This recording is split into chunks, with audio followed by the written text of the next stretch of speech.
Welcome to the BuiltOnAir podcast, the variety show for all things Airtable. In each episode, we cover 4 different segments. It's always fresh and different, and lots of fun while you get the insider info on all things Airtable. Our hosts and guests are some of the most senior experts in the Airtable community. Join us live each week on our YouTube channel every Tuesday at 11 a.m. Eastern, and join our active community at BuiltOnAir.com. Before we begin, a word from our sponsor, On2Air Backups. On2Air Backups provides automated Airtable backups to your cloud storage for secure and reliable data protection. Prevent data loss and set up a secure Airtable backup system with On2Air Backups at On2Air.com. As one customer, Sarah, said, having automated Airtable backups has freed up hours of my time every other week and the fear of losing anything. Longtime customer David states, On2Air Backups might be the most critical piece of the puzzle to guard against unforeseeable disaster. It's easy to set up, and it just works. Join Sarah, David, and hundreds more Airtable users like you to protect your Airtable data with On2Air Backups. Sign up today with promo code BuiltOnAir for a 10% discount. Check them out at On2Air.com. And now let's check out today's episode and see what we built on air.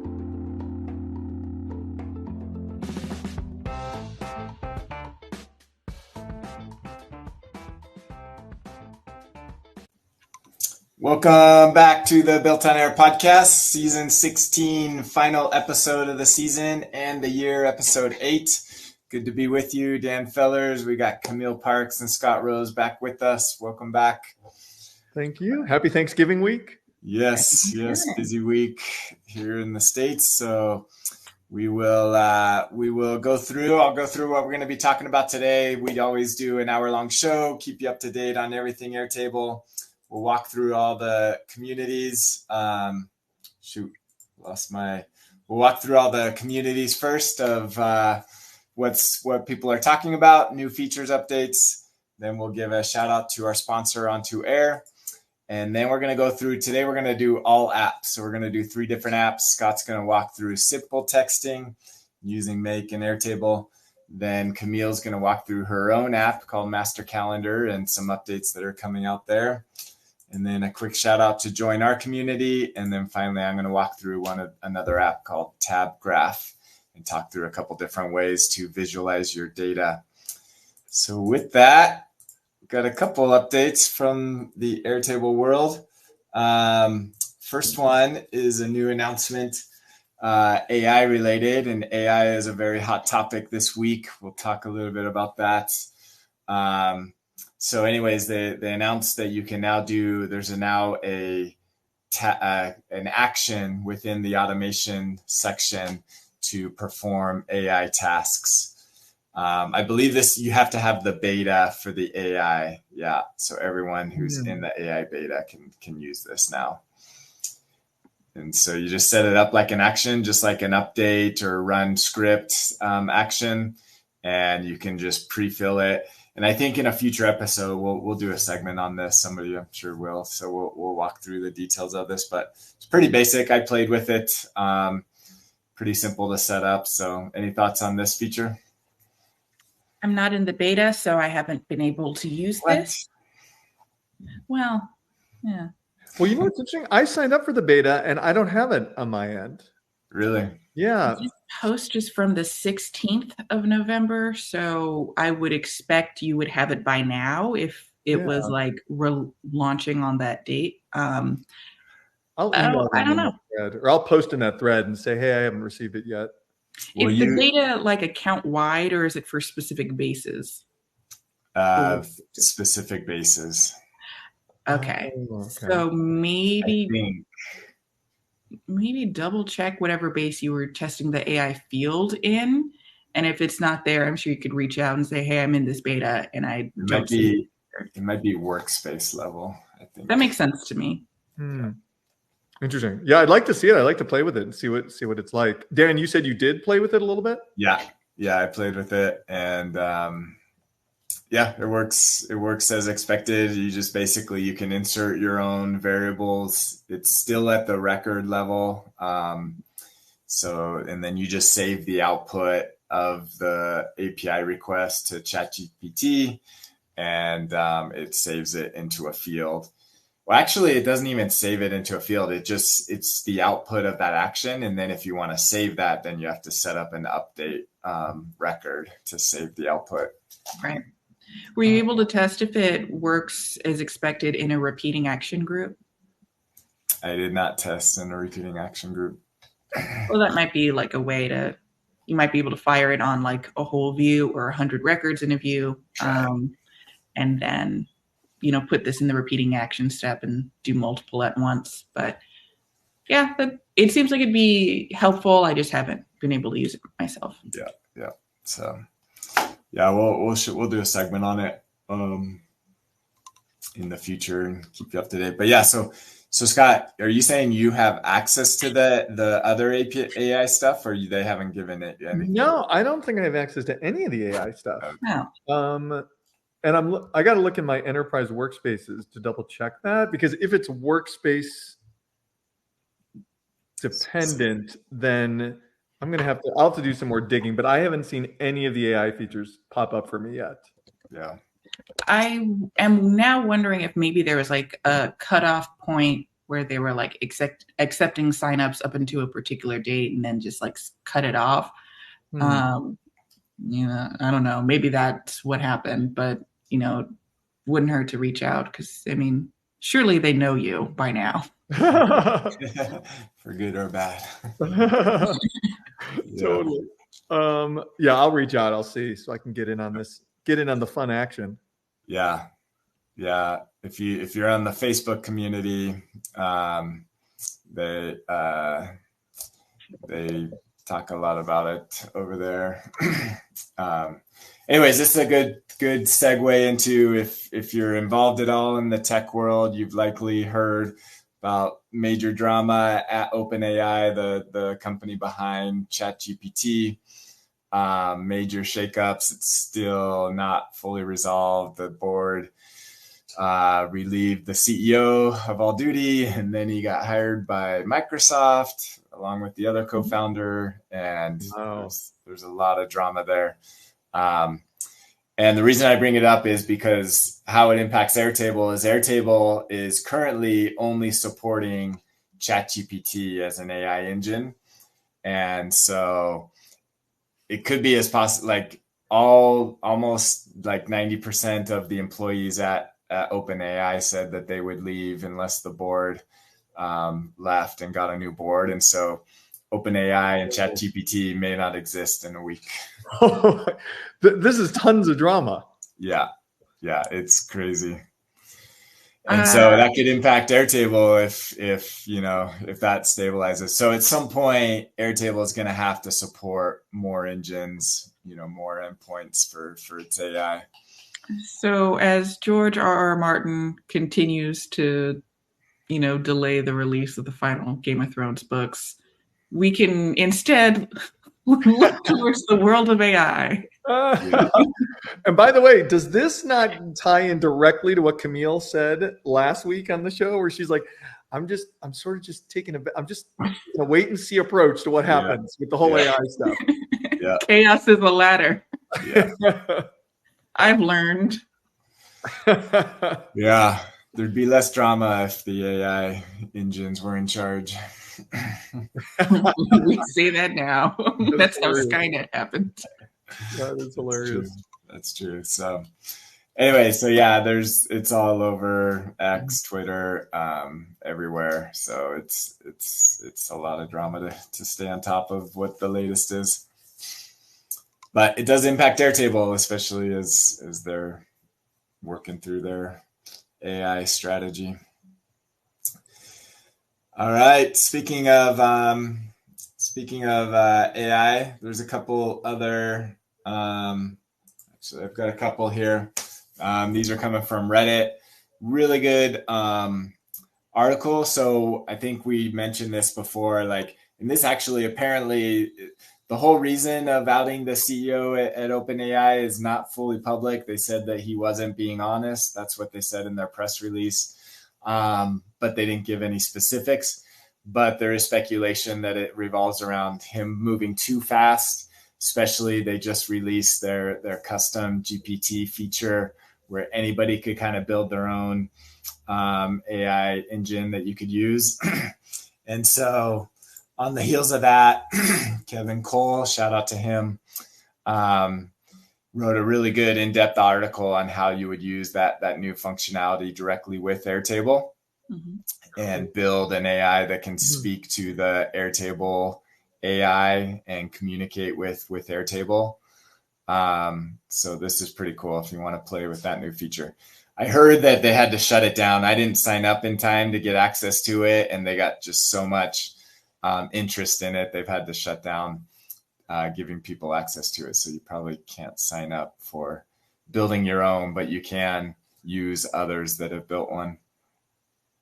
Very cool. And this looks like it's kevin-cole.com. Yep. Nice. Yep. So shout out to Kevin. Come on our show. Walk us through how you built this. So yeah, that's kind of cool if you're into that kind of stuff. Very cool. And then is this from the same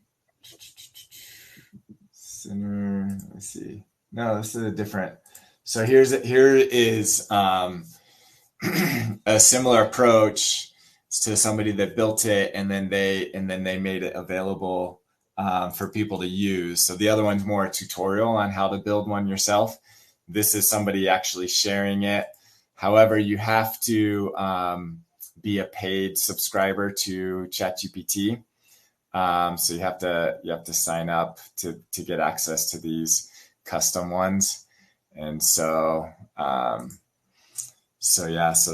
that's one. If you do have access to it, then you can actually try it out and see how that works. So that's in tandem. Yeah. So those are the custom ChatGPT features. Next one, we mentioned this a few weeks ago about some of the drama around Airtable as a company and its valuation. And what's going on here. Here's just kind of really good summary. If you're looking for a summary, we'll have this link of kind of what's going on, all the back and forth between the CEO, and then he came on and clarified some of the information, but really good thread here of kind of the summary of all the back and forth on that front. Interesting. All right, let's get into some issues. I think, Scott, you actually pointed this one out. So this is from the Airtable community. How can I get rid of the cookie pop-up in the embed view? You want to explain what's going on here? Yeah, it seems like this is something new that Airtable has just changed. When you share a view in Airtable, you have two choices. You can just share it using an airtable.com URL, and it takes up the whole web page, or you can share the view as an embedded view, meaning that they give you some code, iframe code, that you can then use on your own website and embed it within your own website, your Airtable view. And apparently over the last week or so, Airtable is now putting up a pop-up dialog that is asking people to allow or accept or decline cookies. Yes, thank you for bringing that up on the screen there. And so people are saying, so there's a bunch of people in that thread complaining about it, this new behavior. One guy said that it has significantly decreased signups. I guess maybe because that's obscuring whatever is behind it that he wanted people to see to sign up on his site. And then other people are saying that not only does this obscure the view on their site, but even after people accept the cookies, they say that when they come back to the site again, it keeps popping up over and over again. Mm-hmm. So it seems like there's a double problem here. It does seem a little weird, right? A little intrusive for a dialogue to come up to accept or decline the cookies from within the Airtable. Mm-hmm. Yeah. Yeah, it's deeply annoying. Yeah. That is the perfect way to sum that up. Deeply annoying. Because I know that a lot of websites have to be careful about being compliant with, certain rules about, like, you must disclose when you are storing information at all about any visits or traffic to the website. But when you're embedded in another website that might have its own cookies, dialog box, and then there's another one inside of it, and then it's covering information, it is pretty, from an end user perspective, it's intrusive. And I don't know what you do if you have to have it there. If they didn't just add it just because, if they're required to have that there, even if it is an embed, I don't know how you would do it without being so intrusive. Surely there's a way for it to remember that you've already said accept. So I think that might be a little bit buggy if it's not going away upon revisiting. But yeah, just annoying. Yeah. And what's weird is, and I guess the big question is, what has changed in the last 7 days where they weren't doing this, in the 7 years leading up to now? Right. And then all of a sudden now they're doing this, which is. So here they got a response from Airtable saying this pop-up is actually part of share link behavior as of now. It's a feature that was implemented by our team not long ago and still in its early stage of impact assessment. I'd say the impact assessment has been poor so far. Yeah, I think that would really annoy me if I was embedding Airtable on my website for my customers to see data. And every time they came, they had to keep accepting that. Or even the first time, even one time, obscuring all the data that I'm trying to present. Yeah. Yeah, if it would just put it below the data itself, because it's an embed, meaning like Airtable stops at like where the grid ends, and there's a scroll probably in there. But underneath that, if they just put the "Do you accept cookies" thing, then it's at least not on top of stuff. Right. Yeah, that's how. Yeah, totally. That's how so many websites do it. Where that it's taking up the bottom inch of your screen, and you just accept it, but it's not obscuring anything. Mm-hmm. Yeah. That is frustrating. Well, we'll see. We'll keep an eye on this. See if they take the feedback. It's an issue when you get this many responses on the Airtable community because it's usually pretty dead, but here you see it's not. I totally agree. And the other weird thing about, the new Airtable community is that, in the old community, new applies would push threads up to the top. Yeah. Now that never happens. So to your point, Dan, the fact that so many people have found this thread, which is buried many pages down now, and responded to it, shows that this is a alarming issue for people. I have a question about the Airtable community UI. It looks like this post has 2 likes, 77 views, and no comments, but there are comments, right? Is that how I'm reading? You are reading that correctly. Wow. What? What? What? Oh all right. And it has 10 likes, or 10 kudos, if you will. Oh my gosh. Yeah. I think you just if you count up all the kudos. Kamille, you find the best bugs. Yeah. All right. That is funny. It's not like this software is new or beta. No. I am not a fan of this platform. I think it's there was a comment. One of the community managers, I think, in response to Kavan, said that they are working to address the community issue. So whether that means a new platform or bug fixes, I don't know. Well, we addressed it with tableforums.com. That's right. That's the greatest forum for discussing Airtable. Yeah, it is certainly easier to use. That's for sure. Yeah. And there's no known bugs. All right. Well, more. So yeah, if you rely on embedding views into your website, be aware you now have to deal with this pop-up. Can I say one more thing about the embedding views thing? Yep. What's interesting about Airtable is that their embedded views have actually never really fully worked on mobile anyways, because if you embed it on your website and then you load your website on a mobile device, the toolbar never appears. The toolbar for searching, sorting, filtering, coloring. The only thing you can do on mobile is just scroll through the list. Like if it's a grid view, for example, Right. you could just scroll through the list. So it's always been a rather ineffective thing. If you have people visiting your website and you want them to be able to filter, sort, search, or whatever, because you're presenting them with data, you have to hope they're visiting on a desktop or a laptop, basically. Yeah, that's fair. All right, next one. Going back to the Built-on-Air community. I thought this was an interesting question. I don't know if we know the answer. It says, does anyone know if I change out the primary field in a table, which is a relatively new feature that Airtable added, will it disrupt APIs like make.com or other automations or formula fields, or will it continue tracking that column as it did before? I will say it won't affect formula fields unless, and there's a caveat there, if you have table A and table B and they're linked together, right?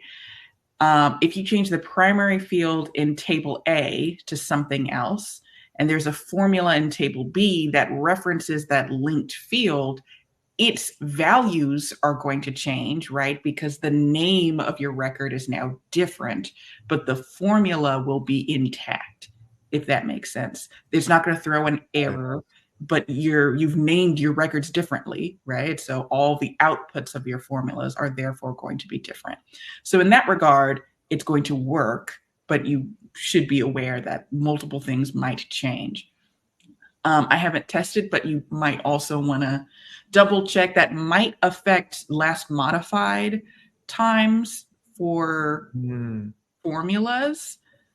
Right. Technically, last modified times can't target formula fields, but last modified automations can. So if you're targeting a formula field that is in some way referencing the primary field of a record, it might recognize that the value has changed, and therefore it might trigger an automation. That's something to consider. Again, I haven't tested that, but I suspect that it will, because you are changing the value of the record. In terms of how Make and Zapier and Parabola and NNN and how all of those work, it kind of depends on what you've done, if that makes sense. Because speaking about Make, there's the search records module, and it's not asking for a primary field. So that doesn't matter necessarily. And then the update and upsert, I'm pretty sure they ask for a record ID, and that's not changing. So that doesn't matter. So you might be fine, maybe. The one scenario where I think it could be an issue, so one thing is, if you do switch out your primary field, the IDs do stay consistent. So the fields keep the same IDs they had. It just switches which one's the primary.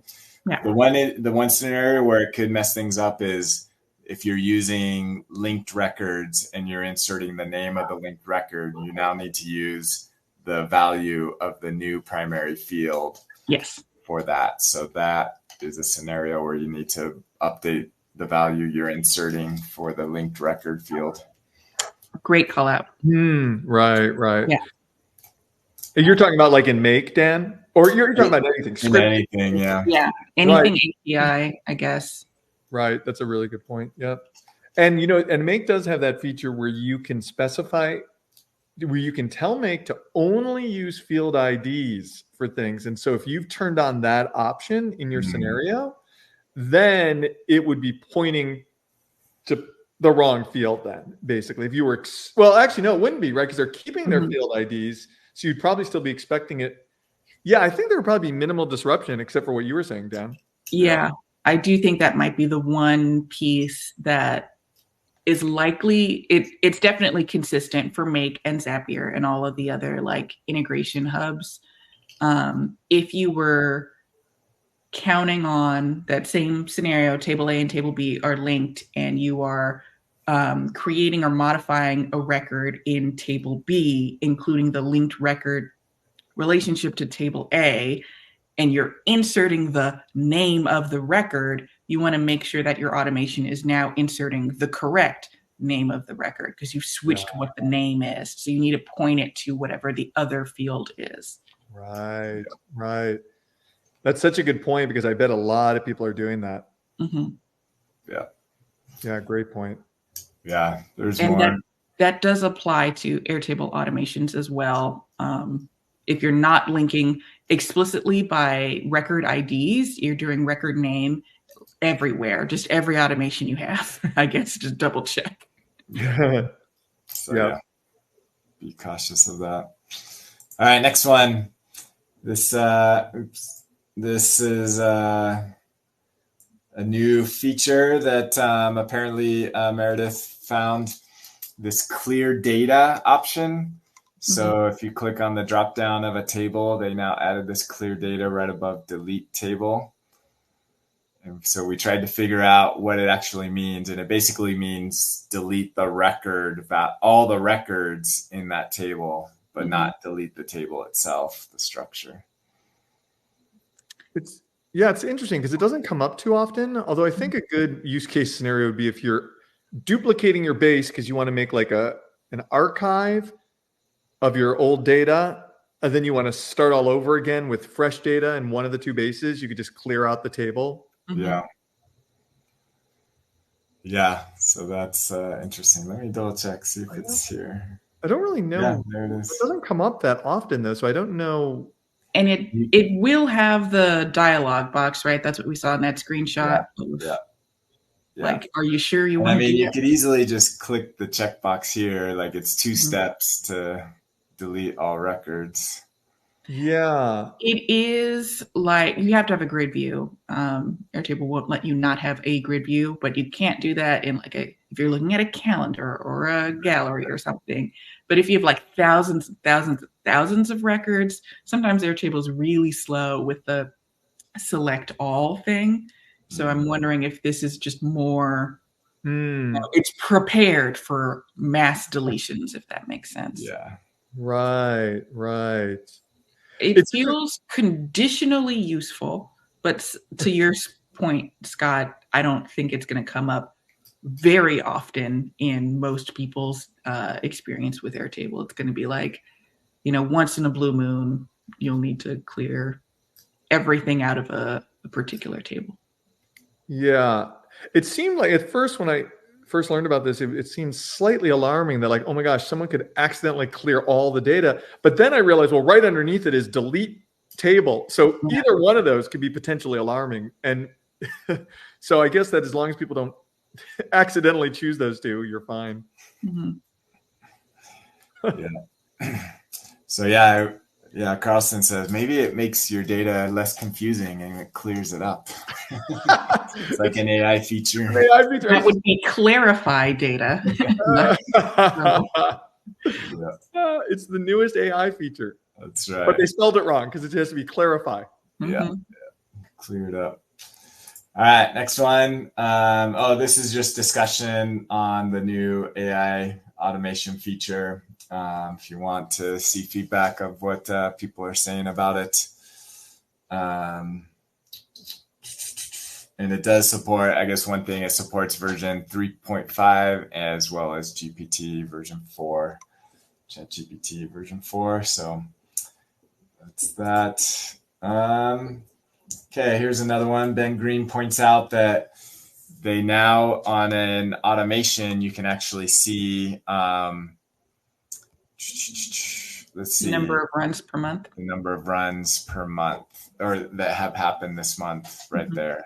Oh, because cool. Before they only gave you like in the account setting across all automations, the total runs. Wait a second. I'm not seeing this either. Why am I not seeing any of the new features? Scott, you need to turn your computer off and turn it back on. Yeah, exactly. Yeah. Are you guys seeing this on your end? I haven't noticed it. I would feel so much better if Kamille wasn't getting these features either. I don't know. Let me see. I think it was has automations. What was that? Your audio cut out. And he was seeing it in here, right? On this view? Yeah. Wait, let's take a look at his screenshot. Yeah, that's on that view. Yeah. So you're not seeing it on your end either. I don't see it. Is Ben punking us? Ben might have access to some top secret betas. He's well connected. He's very well connected. Yeah. So that could be it. Yeah, I'm so glad that none of us are seeing this. Well, it sounds like it would be useful, just as a quick sort of visual thing. They still need to allow you to search automations. That's not a thing, and we need a more visible place to see what you've added as the description for an automation. The description for automation steps is plainly visible, but the whole automation's description you only get if you hover over the tooltip. So whenever they launch this, they should also launch those other two things. Mm-hmm. I agree. Yeah. All right, last one coming from, we talked a little bit about table forums. Here's a really good review. Last week we talked about the new form builder, and Kamille, you walked through how to use it. That's inside the interfaces. So here's a good review of that. And Kamille provides that good review. Yep. Yeah, and as Kamille said last week, they're confusing people by using the word upgrade. Yeah. Because it's not an upgrade. You get to choose. Do you want the interface form builder or do you want the form view builder? I think migrate might be a better word. And it's not quite an interface form, which is why I was struggling with not calling it that last week, because in interfaces, there's buttons that's like open record form, and that's an interface form. These are the form builder, and if you look at the description or the help article for it, it's not called an interface form, at least not yet, even though you get there from the interfaces tab. So right. There's a layer of separation there because there's different features in it than in the full page and the modal versions of interface forms. And so there's 3 different types of forms you can make right now, and they're all very similar. That is so true. I imagine the interface forms are going to go away in favor of the form builder. That makes sense to me. And form views might stay. They might not ever be depreciated. I don't know, but they are probably going to push people more towards the form builder. That's my guess. And next season, I'm sure I will be proven wrong. But I think that the 3 of us, we could go, over the Thanksgiving weekend and come up with better names for all these things, and then present them to Airtable next week. Yeah. Because if you upgrade, you still have access to the original form. Yeah. So if I would think upgrade means it converts that current, that existing one to the new version, but you're not really doing that. So that would be a fear of okay, if I click this button, this is what this thread is about. What happens to my old one if I don't like the new one? If you've already distributed the link, does that mean you have to send a new link to people? Yeah. It does if you want to use that new form builder experience, but your existing form will remain in place. Yeah. Yep. Yeah, that would be cool if they had a redirect feature where if you had links out to your old one, you could say automatically redirect everything to the new one. Oh, that's true. I guess you could put on manual link for people to click on. But that's it though. It wouldn't be an automatic redirect. You could update that form and say, go here now. Yeah. So anyways, that concludes our around the bases and keeping you up to date with everything Airtable related. We'll see. We'll be off for a month or so. We'll see what they announce by the end of the year. Oh, we got a comment from Alicia. Yeah. Oh, yeah. Redirecting upon submit is lacking in the new form builder. Yeah, that correct. That is the one sort of piece. It's the submission options for the new form builder. That limitation is also present in interface forms, which again are very similar, but not quite. But form views remain the only ones that can redirect to a specific URL after submission. And they also have the baked in email whoever is logged in and email the person who submitted the form. Those aren't features in the new form builder experience. I feel like they will probably be added at some point. I don't think they are going to be like abandoned necessarily as features, but you cannot do them today. Yep. Very good. Mm-hmm. All right. Quick shout out to OntoAir backups. If you're relying on your data for anything mission critical in your business, you need to be backing it up outside of Airtable, and OntoAir is the leading provider for backup solutions specific to Airtable. Check us out at ontoair.com. And over the break, we will be releasing some new functionality. So I'm excited next season to showcase some of that. The last few months, we've been working on stability and making some underlying improvements, but now we're back to feature development. So we will be announcing some new functionality coming up during the break. So shout out to OntoAir. Join it, sign up there, use BuiltOnAir as a coupon code that gives you a discount, and get started backing up your data. All right, Scott, if you want to share your screen. Yes. Right. This is the Twilio killer. The Twilio killer. We're going to talk about SimpleTexting today. I'd love to share my entire screen if it'll let me. Let's see. Is this readable? Is this good? Can you guys see my screen? Okay, yes. Cool. Because I want to show you text messages in the background. So this came up this week with a client of mine. He's actually a friend of the show. He listens to us on Spotify, and his name is Nick. I've been creating all sorts of cool things with him. He's up in Toronto, and so I want to say a shout out to him. He's probably listening to us right now. And what I was going to say, just to kick this off, is that I've created like an uncountable number of text messaging systems with Airtable. And in the past, I've historically always used Twilio, because they're sort of the biggest player. They have the Twilio extension for Airtable. And it's sort of like just real easy to just, it seems like it's real easy to just dive in because Twilio's everywhere. But if you've actually ever used Twilio, it is so complex. I don't know if you guys have had experience with Twilio. Yeah, their API is unbelievably complex. Their documentation is so complex. It's so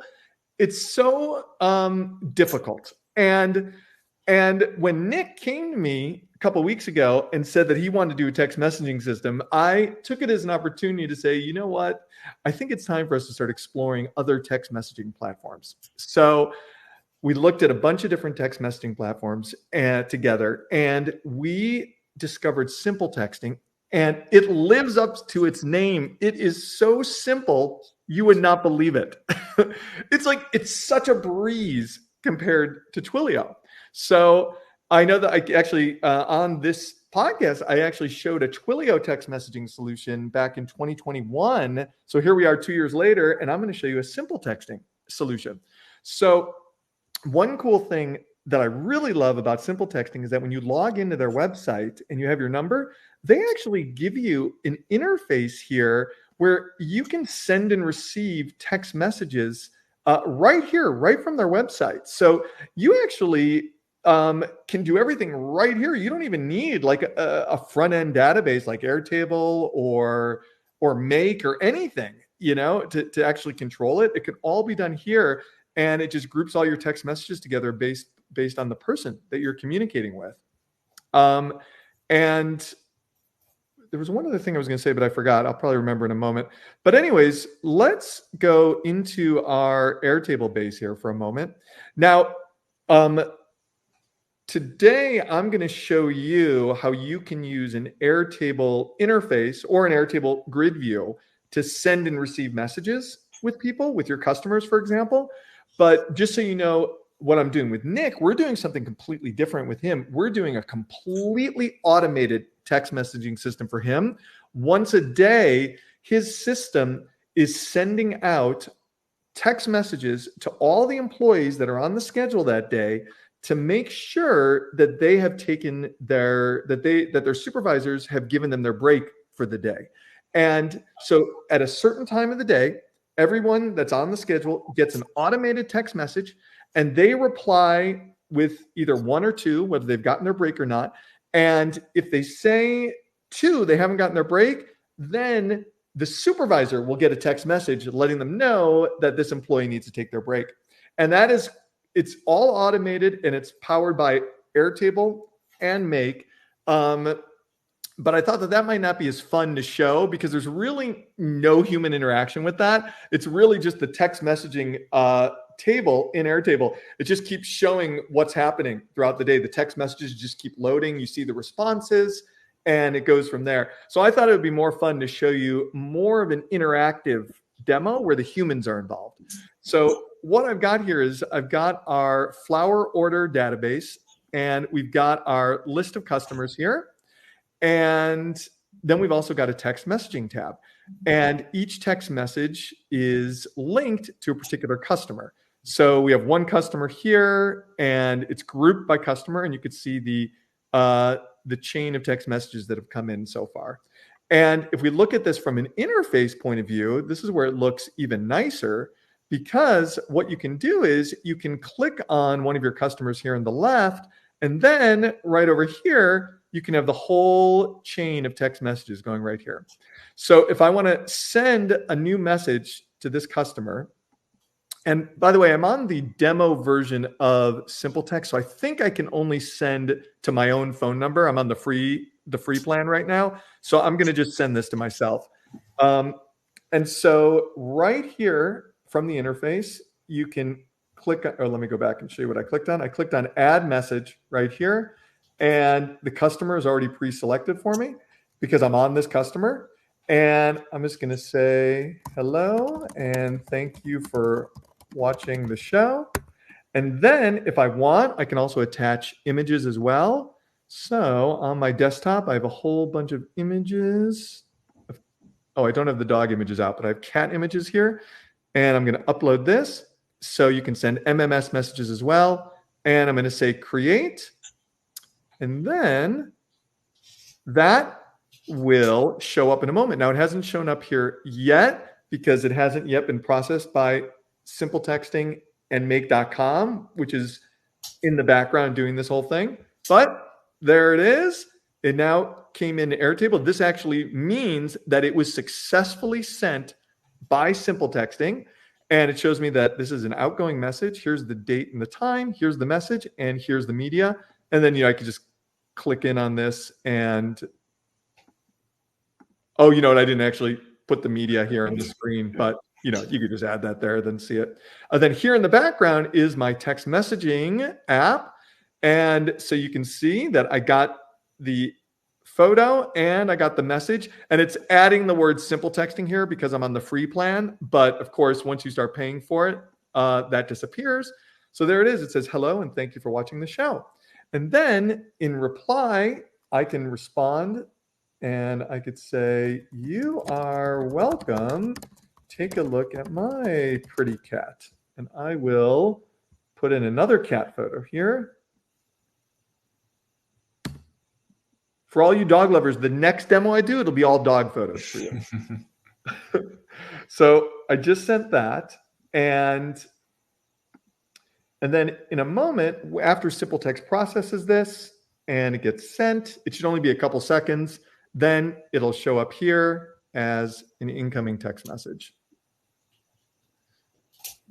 And if we're curious to see where things are in the process, we could just look at our inbox here on the SimpleTexting website, and we can actually see that the message has actually not yet gotten to SimpleTexting. Sometimes, typically this happens pretty instantaneous. And let me just make sure there wasn't an error here as well.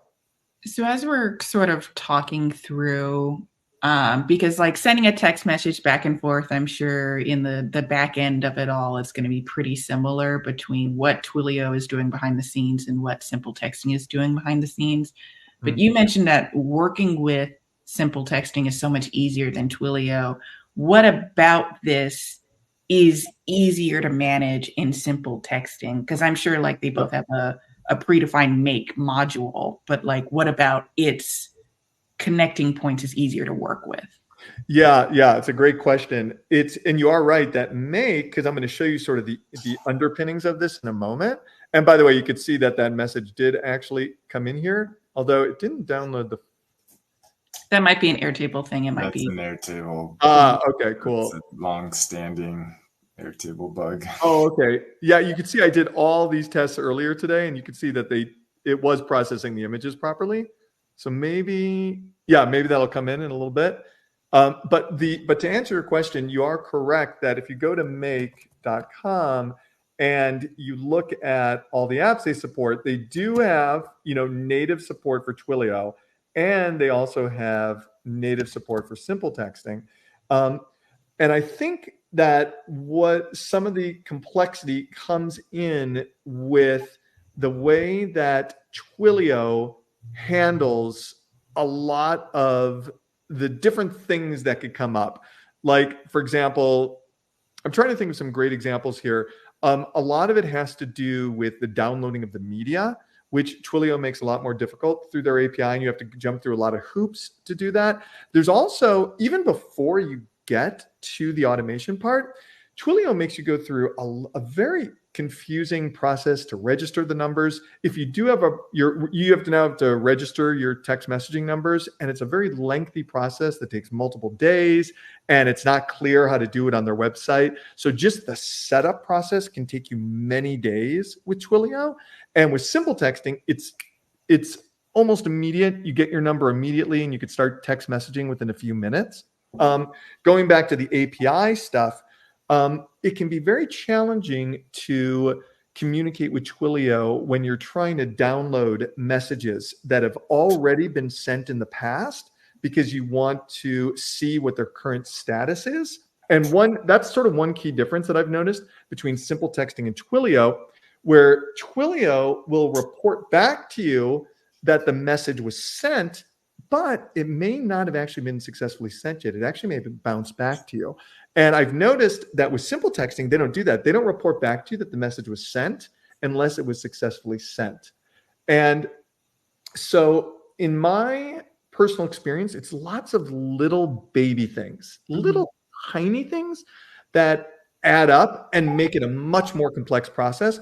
But a lot of times you actually have to dive into the API code, because in both SimpleTexting and Twilio. And the reason is because when you look at Make and what they support, they don't necessarily always support every single function. So for example, with SimpleTexting, they have 18 different modules, which is quite a bit.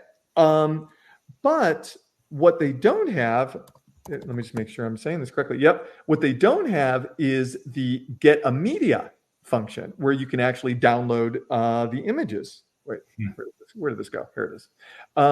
And so every once in a while, and same thing with Twilio, right?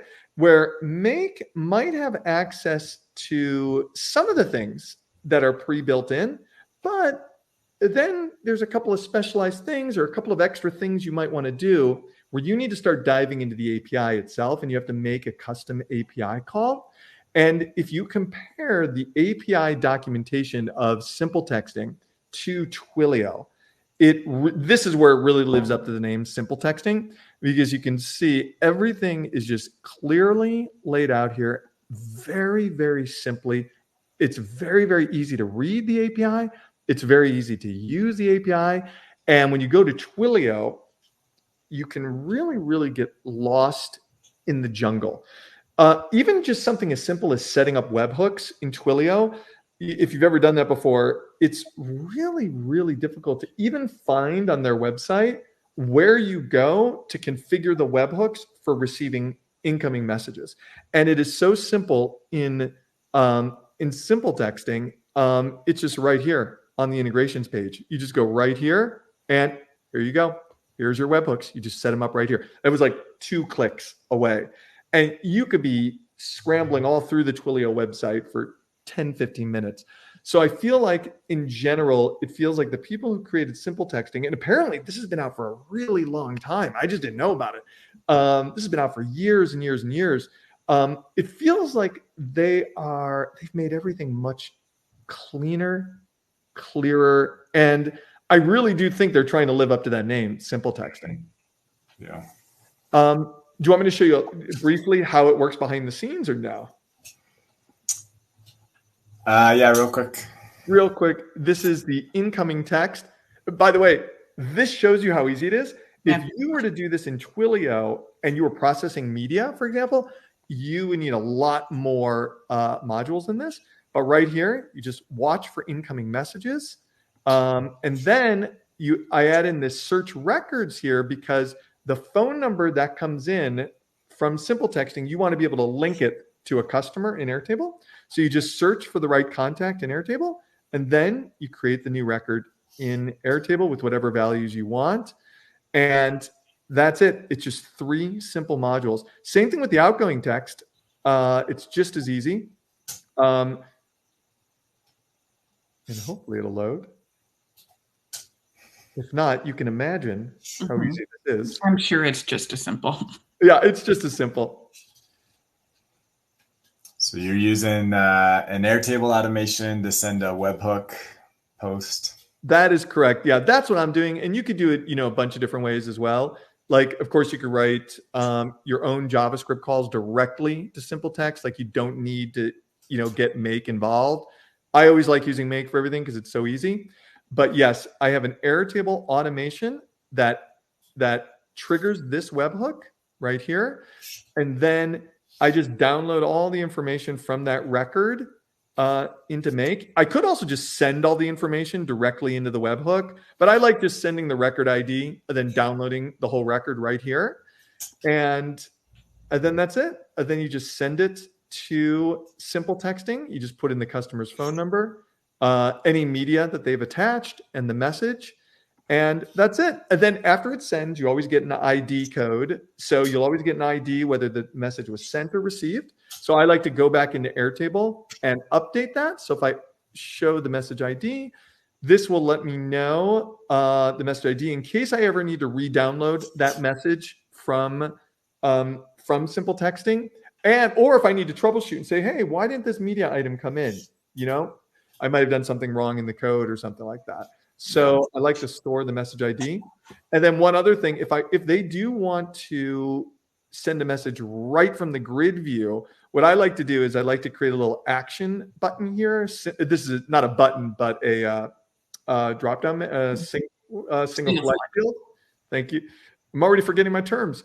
And they would just choose send message. So they could do it right here on the grid view, put whatever they want, then choose send message. And then this can trigger an automation also, and then do it from there.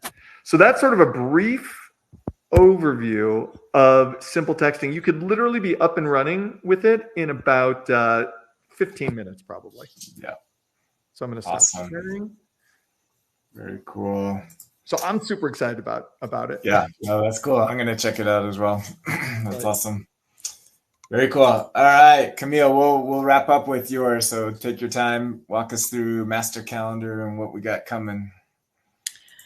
All righty. So I have a couple of different extensions that are available on the marketplace. One of them is master calendar. Upon its release, I sort of promised to the world that I would not bother people about it until there was an update. And I'm talking about it now because I am actively working on adding a couple of features to it upon its next release. I'm tentatively calling it Master Calendar 2, but just so that everyone's aware, I'm thinking the way this might end up being released as a separate extension from the marketplace, just so that if you have Master Calendar already installed in your base and there's something wonky about the upcoming release, or you don't like some of the implementations of Master Calendar 2, you can keep everything how it currently is. So hopefully that makes sense. And Before I begin, I will just give another shout out to fullcalendar.io, which is the thing that Master Calendar is built on top of. And a lot of the features that I'm adding are possible because they are possible in the underlying calendar, fullcalendar.io. Great open source platform. Can't recommend them enough. So here is just a preview of what Master Calendar 2.0 might look like. Has a slightly different design that is a little bit more consistent with Airtable's more recent styling. But more importantly, what are some of the features that I'm thinking of adding? One of the features that's been requested before is being able to color code events on the calendar by their view. Currently, you can color code your different feeds or selected calendars using this color picker. But if you wanted the events on the calendar itself to be color coded by whatever they are in the selected view. So in this case, I've said content pipeline is my view. I'm pulling in records from. I would be able to use that view's color configuration. Second one is pretty simple for whether or not to show or hide weekends. The third one, time slot duration. This came up actually last week. I think someone said they were working on events that last 2 to 5 minutes long. And obviously, Master Calendar is sort of on a 30-minute basis at the moment as the slot width, but I am allowing the ability to control how long the time slots are. So if I do done and then just demo, you can see the color of my records have changed based on that view that was selected. But if I go into week or day mode, you'll see my day is really long now because the time slot is 5 minutes because that's what I've controlled, 1:15 to 1:20. So that's really simple, an option that I'm adding in, and then the default will be 30, so consistent with what it is now. Another thing that I'm adding is business hours. So if you wanted, you can disable this entirely, but if you wanted to say highlight 8 a.m. to 5 p.m., and I go back to my week, you'll be able to see that highlighted here. So these are the working hours, if you will, that can be controlled. Another thing that I haven't implemented in the demo that I'm currently showing now, but I am actively working on, the other main app that I have in the marketplace is called Scheduler, which will present you with a very similar looking calendar and will basically disallow you from having overlapping events. So if you are scheduling appointments, for instance, you don't necessarily want to have overlapping records because everybody gets their own time slot. I'm working on adding that functionality to Master Calendar as well. And how that might be implemented, I haven't yet decided, but I'm thinking of having that being controlled at the feed by feed basis. So maybe these dates should be able to overlap, but maybe these dates shouldn't. And having that as a toggle. So this might move, which is why it's not actively implemented yet. And then the last thing, I'm just going to point it out because it is visible in the demo version I'm using. I'm working on the ability to show events that don't come from this base. So I'm currently in my Master Calendar block demo base.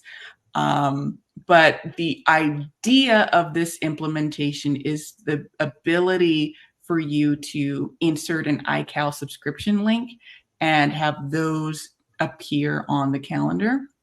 That is a feature in fullcalendar.io, which again is what Master Calendar is built on top of, but I haven't been able to get this to actually work yet. So I can't necessarily promise that this will be present in Master Calendar 2.0, which I'm sure is disappointing to many. I think that's the number one thing that has been requested, and it is by far the most complex to implement, which is why it still isn't in there. But I am actively working towards trying to get at least some version of it available. But everything else I've gone over will definitely be there. Some things that were changed under the hood also make Master Calendar a little bit speedier. Another thing I didn't really go over, but has been requested before, if you expand out the sidebar, the list of all of your different feeds, which might come from different tables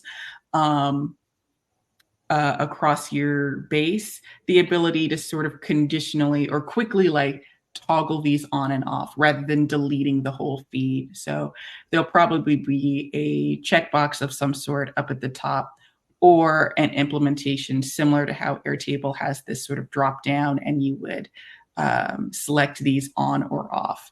So things that I'm working on, the hope is that this will have launched by the time we come back for our podcast, but that I can't necessarily guarantee, because when I finish my code and submit it to Airtable, of course, they have their review process. The holidays are coming up, so I'm unsure how long that review process will be. But most of the things I've talked about have already been implemented and tested, so I'm crossing my fingers for a quick turnaround on its official release. Now, Kamille, I'm not sure if you mentioned this at the very, very beginning, but one of the key things that brings people to Master Calendar to begin with is the ability to display events from many different tables.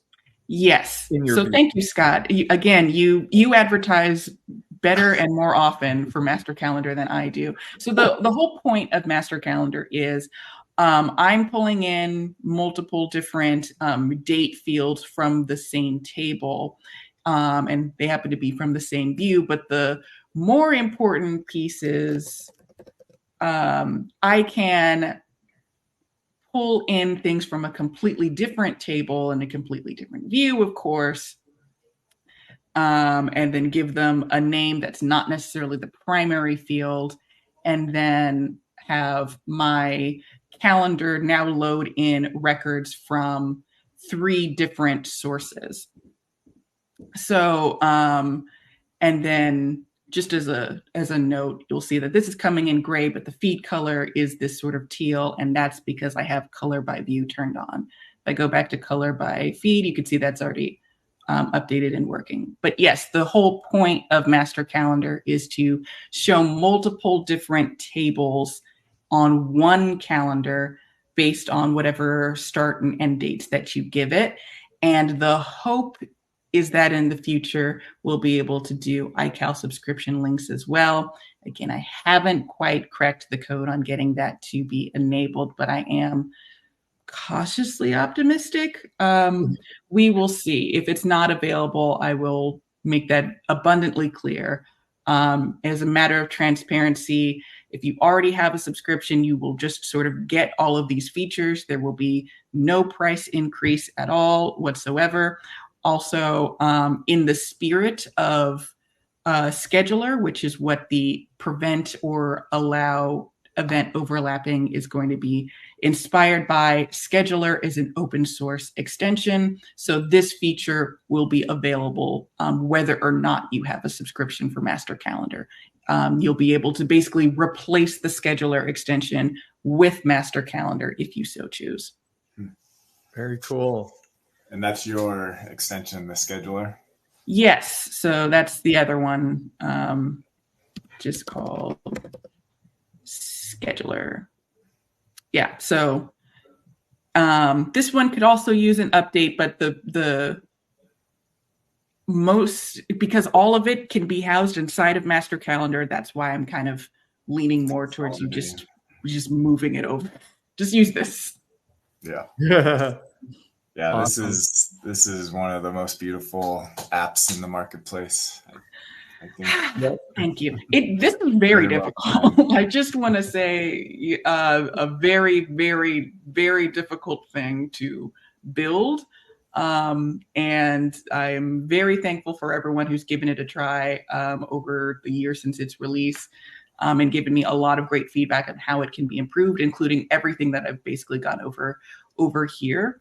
But yeah, getting it to look even halfway decent was very difficult. I empathize with Airtable not having this being a real feature. This was hard. Now, Airtable, we just need this to be able to be embedded inside of interfaces, please. Right. Exactly. I feel like you figured it out with list view, being able to have multiple different tables represented on a single element, and you could do it with calendars. I've done it. It's certainly possible directly with their API. So yeah, if they want to take some notes, I'll be happy to. Well, I want them to allow for extensions to be embedded. Yeah, because again, I've already done it. So rather than reinvent the wheel, just put this thing in here. Exactly.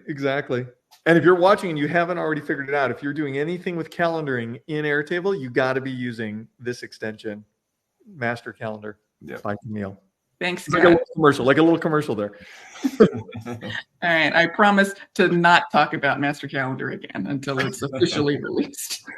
Until they allow extensions in the interface. Oh, no, that would be way too long. We're probably going to be waiting a long time for that. Then I'll never speak of it again. That's probably true, unfortunately. Very good. Well, join our community, please. BuiltOnAir.com/join. We love to have you in. Subscribe to our YouTube channel, and we appreciate everybody and joining us this season. If you have something, if you're doing anything in Airtable, we want to hear about it. We want you to come on the show. Please join us, reach out, and we'll get you on in next season. So we'll be back in January. Everybody have a great holiday, and we'll see you then. Thanks. Happy holidays.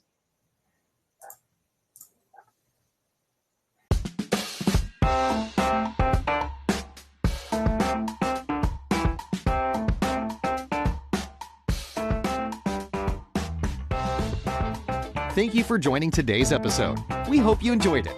Be sure to check out our sponsor, OntoAir Backups, automated backups for Airtable. We'll see you next time on the Built on Air podcast.